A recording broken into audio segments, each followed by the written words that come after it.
The scene opens at night in the valley where crows fly out over the dense and silent forest, and a person is grinding against a tree. The girl Seong Leon states that she has finished her work, as the pruning is complete. As she prepares to inject nutrients into the tree, she is delighted to see that the injection is complete. She looks down at the tree and comments that it must have been really hungry. She then questions, why did the owner of this mountain leave them all alone like this? She wonders if they truly understand the value of life. After pausing for a while, she stands up, cheering herself up, and concludes that she just needs to check on the trees inside and wrap things up before heading back tomorrow. Until then, the day had been just like any other, going to work at the hospital, reading overdue bills, checking on a tree after surgery, and arguing with a client who hadn't paid their medical bills for over a month. After work, she tended to the abandoned trees in the mountain behind her house. It was just an ordinary day, but then she heard someone screaming and pleading for his life, promising to reveal everything. The person in front of him simply states that it's too late, and that the man should beg to be killed here. As he steps on him, he declares, "The show is just beginning," before crushing his skull. Leon couldn't believe what she was witnessing. This was a murder scene. As she saw the person burying the body, she shivered down her spine, trying to control her body. She needed to report it quickly. Reaching into her pocket, she tried to take out her phone but stepped back, making a noise and cursing herself. She noticed the murderer stop. He questioned, "What it is now?" He dropped the shovel and Leon froze, spotting another corpse. She couldn't believe. What the hell is this? Suspecting if he is a killer, she is scared that if he noticed her, she asked herself what she should do. If she moved, he might look this way, and she trembled, not knowing what to do. Seeing Chaewon's face, Lion was surprised as he looked directly at her. He called out to her, asking if she was sure she didn't want to run away, all the while smiling and realizing the danger. Lion tried to run, but Chaewon laughed as he chased after her. In a panic, she called the police, telling them she was from the mountain behind Spruce Tree Hospital. She reported that someone was burying a body and begged them to come quickly. The police officer asked if she was sure it was a body being buried, and Leon confirmed there were even two.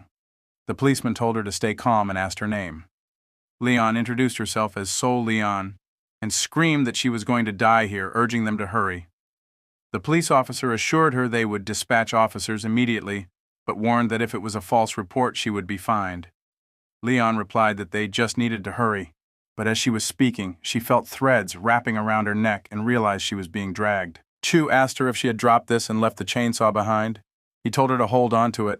Leon cried out, wondering if she was really going to die here. She had spent her whole life trying to stay quiet and avoid trouble, and now she was about to die at the hands of a murderer. Trying to gather her strength, Leon swung the chainsaws at Chaewon's face, injuring him. Seeing his surprised expression, she was momentarily dazed, but just then, someone came from behind and struck Chaewon's head with a rock. Chaewon cursed as he fell off the cliff. Shocked by what she had just witnessed, Leon wasn't prepared, as this is her secret patient, and it's the first time she has dealt with a vegetative patient who's been in a coma for 2 years. The scene shifts to school, where Lion is speaking with another person, explaining that the tree is suffering from constipation. The principal asks what she just said. Leon clarifies that trees can't properly move stool and that bowel movement is important for both humans and plants. The principal is confused, and Lion asks if he knows what she means. He clears his throat and calls her doctor, adding that this tree is their school's main tree, a green symbol for the children, and asked her to please fix it. Leon assures him that the treatment process isn't difficult. Simply put, the tree couldn't digest food and ended up with constipation. The principal agrees, but inwardly smirks, thinking what a foolish tree doctor she is. He plans to let her fix the tree and then ruin it again, demanding a refund along with damages. He figures if he's going to cut it down anyway, it might as well be useful to humans. Leon calls out to the principal, asking if he has put something on the tree, surprising him. She mentions that she heard the school was recently expanded and that leftover cement and plastic bags could have been a possibility. When those things come into contact with water, they harden like stones, and when mixed with soil, plants can't grow. That's how root damage happens. The principal, taken aback, asks what she means. Leon answers that he was very happy to save on disposal costs, but now she's going to report this to City Hall. He will have to pay back double the price. She adds that, whether for humans or plants, bowel movements are important. Shocked, the principal tries to stop her, asking her to listen for a moment and saying there's a misunderstanding. But Leon, moving away, thinks about how she will be scolded if she goes back like this. She turns around and runs towards the principal, stating that she is a doctor who wants to be the voice of trees. She's best at saving their friends when needed. She's also skilled at pruning, and she loves euthanizing protectors like them the most. Handing him her card, she asks him to contact Spruce Tree Hospital again. The scene shifts as Leon rides off, thinking that people can just look down on her and start battles just because she's a female doctor. She's already dealt with all kinds of guys in the field. As her phone rings, a voice calls out to the director, threatening to open the door to the second floor if she doesn't come in 5 minutes. Shocking Lion. She screams, asking what she means. As the voice explains that they heard another sound from the second floor, Lion tries to brush it off, saying it must have been a mistake and that there couldn't possibly be any sound from an empty room. The lady apologizes, explaining that they've already called the locksmith. Leon screams in denial. She tries to stop the head of the department, saying she'll be there in 5 minutes, but insists on being there in 3 minutes. Until then, the door must remain closed because there's a dangerous plant living inside the room. Entering the house, the blacksmith informs Lear that he will start with blacksmith to wait for a moment. She stops the blacksmith and apologizes, offering to cover the repair costs and asking him to leave. She expresses her regret, telling her she's sorry. Chula, frustrated, mutters that the process was supposed to be quick, but it's aggravating how Lai always acts so fast. Leon jumps in front of Chula, stating that she had told her the second floor has a different owner and that they can't go in there. Chula replies that sometimes she says it's blocked by a water valve, and other times she claims she's drying chili peppers. She accuses her of always making excuses, which leaves Leon baffled. Chula questions how she cannot trust her after all their years of working together, and she even adds that she wouldn't steal the gold bars she's hidden in the house. Leon inwardly slaps herself, thinking that, honestly, she would rather someone steal them. She states that even if she opens it, it's just an empty room anyway. Chuja says, "At least let her breathe the air from the empty room." Leon thinks that if that really happened, her life would be over. She makes an excuse, saying it's dangerous because the room hasn't been ventilated, making Cha call her a liar. Leon remembers the past when the brother of Chuan Kwangisuk apprehended her. She questions his identity, asking where she is, as her memory is lost from behind the mountain. She asks, "What on earth is out there?" But as she realizes her surroundings, she turns her eyes to a terrifying sight, people cracking open chests and slicing bodies. She questions what the hell she is seeing. Guy demands to know what she did, and Leon asks what he means. He states that the person she nearly killed on the mountain was his younger brother, leaving Lion shocked.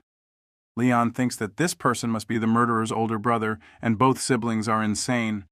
Shivering, she says it seems like he's misunderstanding something. She tries to explain that she acted in self-defense and didn't harm his sibling. She tries to justify herself, stating that his younger brother had tried to kill someone first and had been burying a person. Jess, in front of her, shrugs it off, saying, "What's the big deal about burying one person?" Leon is shocked as he continues, stating that he was just angry because his fun was interrupted. Hearing this, Leon can't believe what kind of person is in front of her.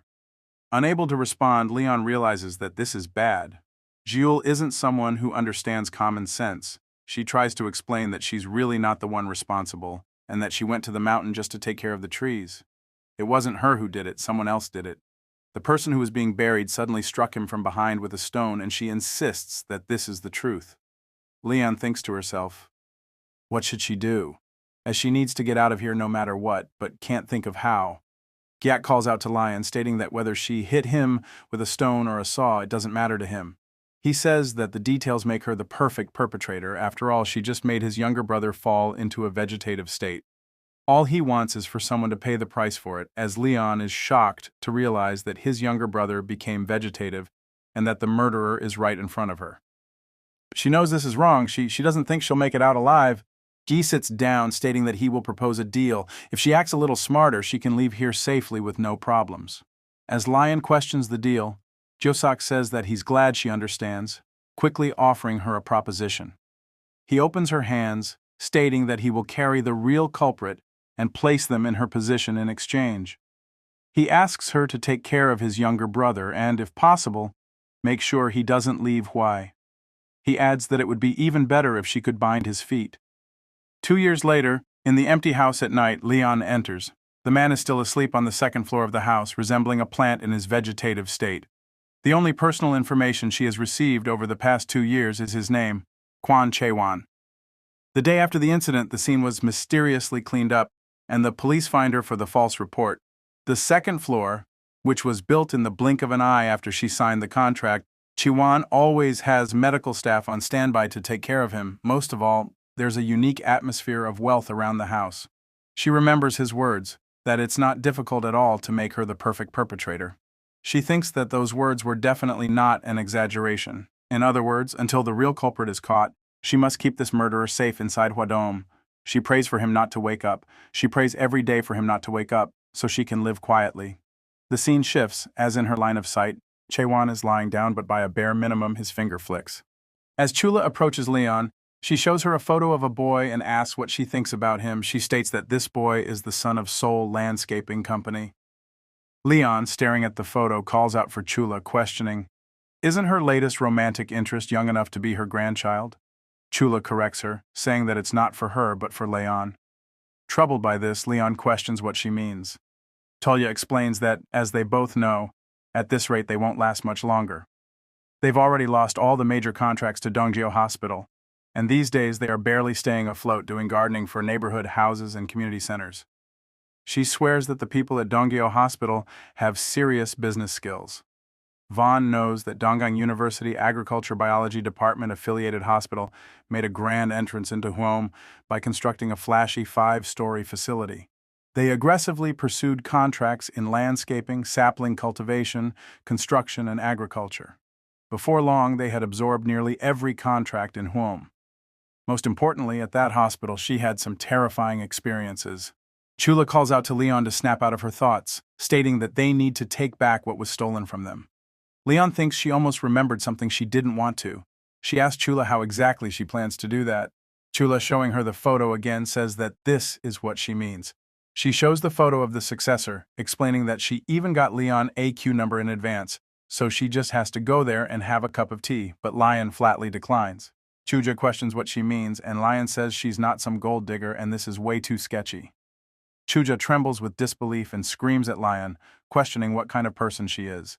She grabs Lion and states that she doesn't have the skills or personality to be a gold digger, and asks her to stop being dramatic.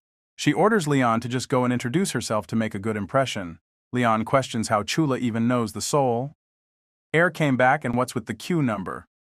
Chula replies that the old man of the soul tipped her off. When Lion asks why he would do that, Chula responds, asking, why does she think back in the day they used to work together, which made Leon scream in surprise. Cholia asks Leon to listen, explaining that a good spouse isn't found by fate, but is chosen with foresight. She adds that life is short, and even if she eats only the best, if she keeps acting like this, all she'll have left is a rotten piece of bread. Ignoring her, Leon says she's going to check on the garden, but Shul just screams at her, saying that she's giving advice and money that can't be bought. She remarks that Leon is a foolish brat, remarking if she plans to spend her whole life alone in the garden. Leon thinks that a spouse is poison to her. She just wants to live quietly, tending to her plants without anything happening, just like now. She thinks that hiding a murder in her house doesn't exactly count as nothing happening, but one gets used to things eventually. At first, she was terrified that he would wake up at any moment. She couldn't even relax in her own house. But day by day, the unchanging days turned her fear into relief.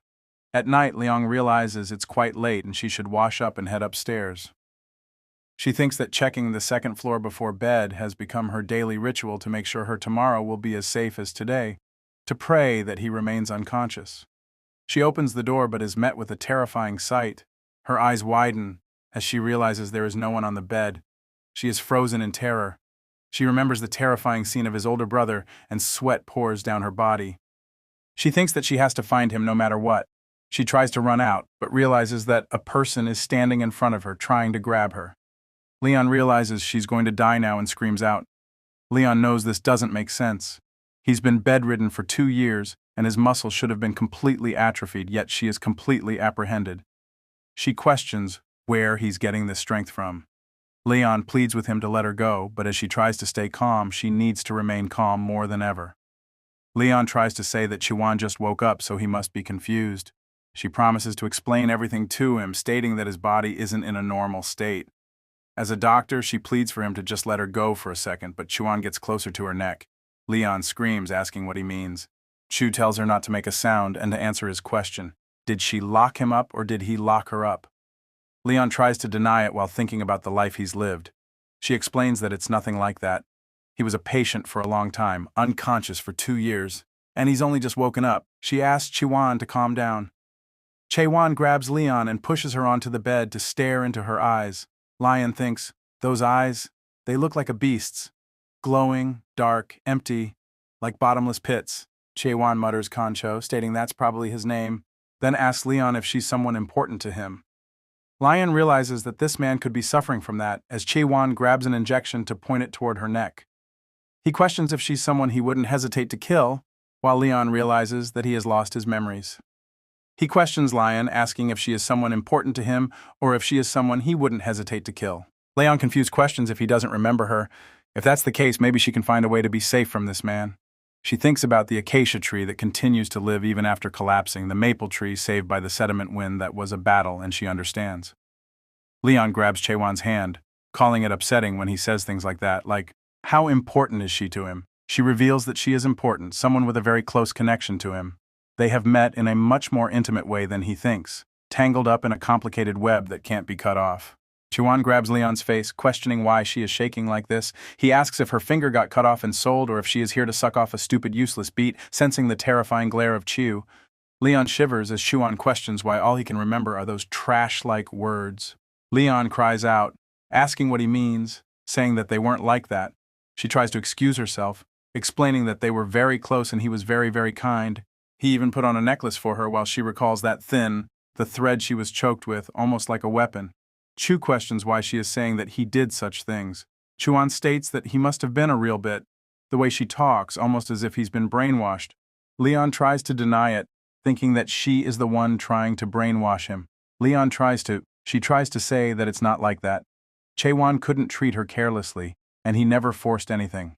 He has never been rough or threatened her like today. He couldn't do anything bad, but Leon realizes that this is just wishful thinking on her part.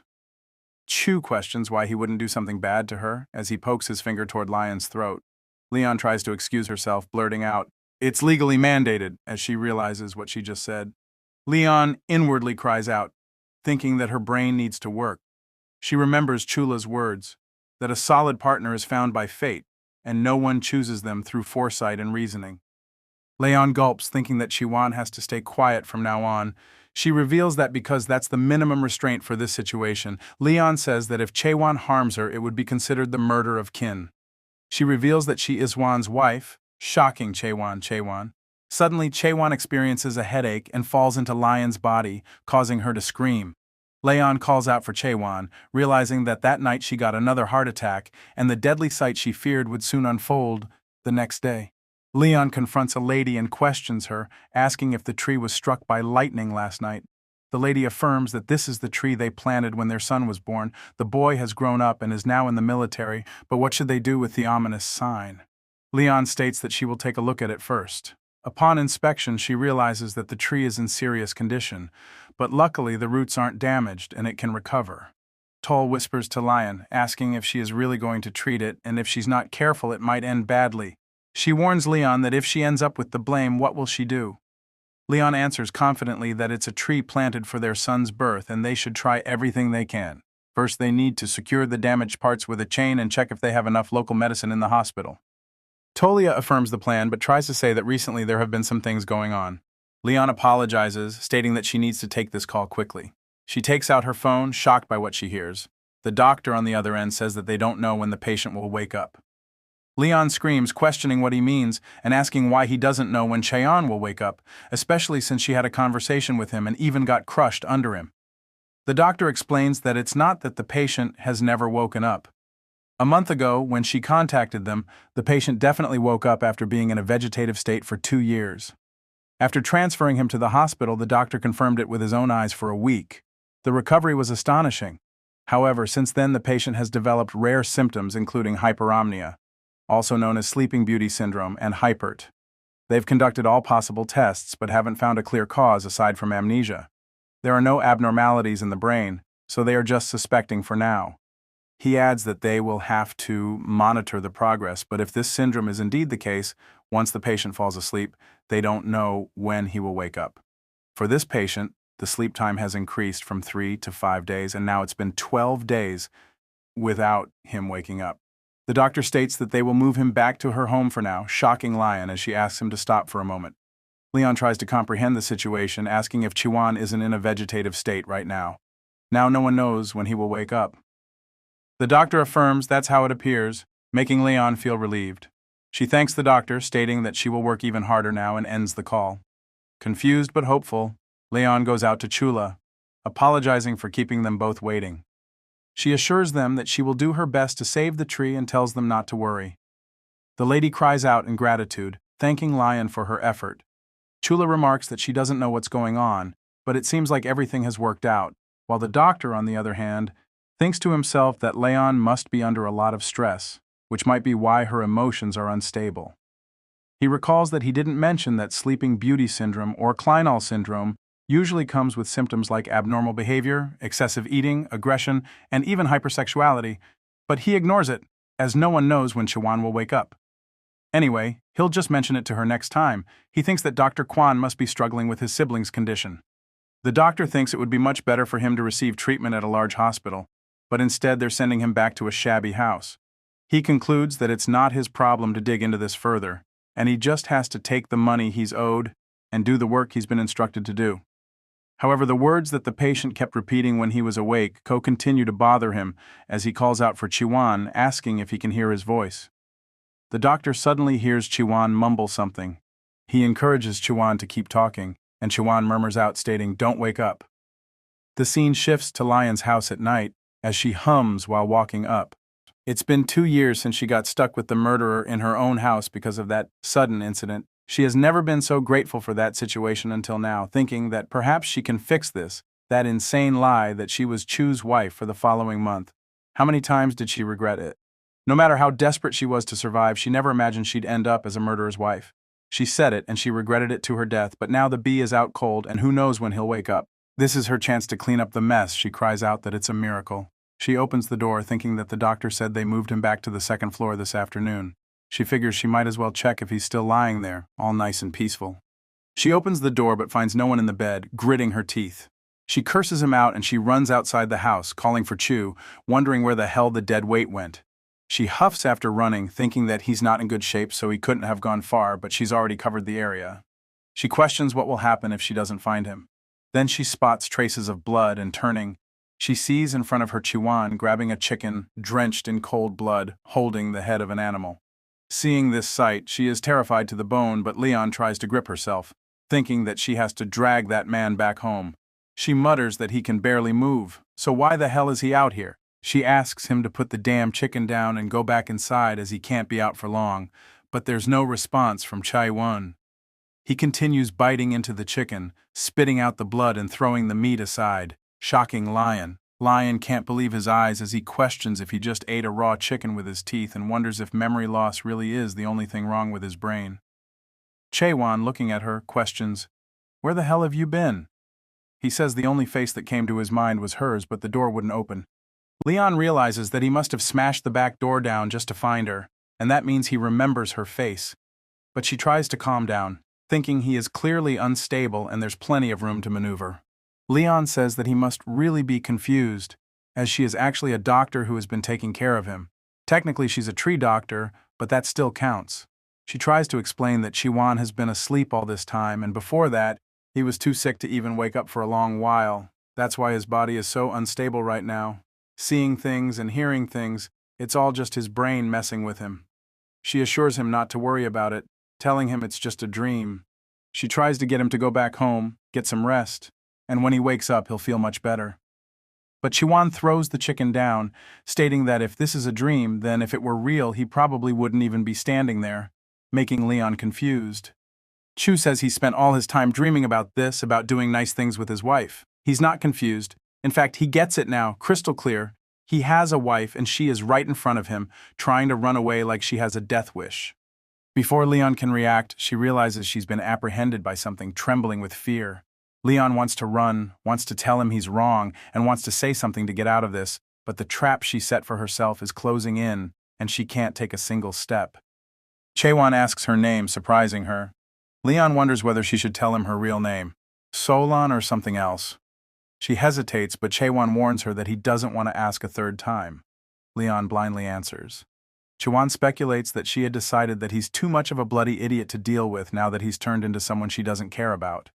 She tries to deny it, explaining that from his perspective it must be terrifying, suddenly having a wife he doesn't even remember. She just wanted to make sure he wasn't unsettled or uncomfortable, and that's why she acted the way she did. Chu asks if she did it for him. Leon affirms it, thinking that she just needs to survive this. Chu gets closer, asking what she did and calling it consideration. He warns her not to put that kind of nonsense in front of him. He reminds her that, according to the law, they are married. Is she planning to abandon her spouse? Leon's emotions nearly overflow as she is on the verge of tears. Chaewon states that he guesses he really is her husband because the second she tried to throw him away, he nearly lost his mind, for which Leon thinks that he's a natural, but Chaewon states it doesn't change the fact that he must have really loved her. The realization makes Lion regret deep down that he tried to kill her in the past. She lets herself get completely dragged into this place, but he still has one big weakness. He doesn't remember anything, and that means she's still the one holding the reins for now. She just needs to smooth things over and get out of there. She tells him that they should stop standing around like this and go home. They need to get their wounds treated as Chuan smiles, affirming their newlywed home and making Leon sweat buckets. She quickly affirms, thinking that she's already holding on to a broken steering wheel,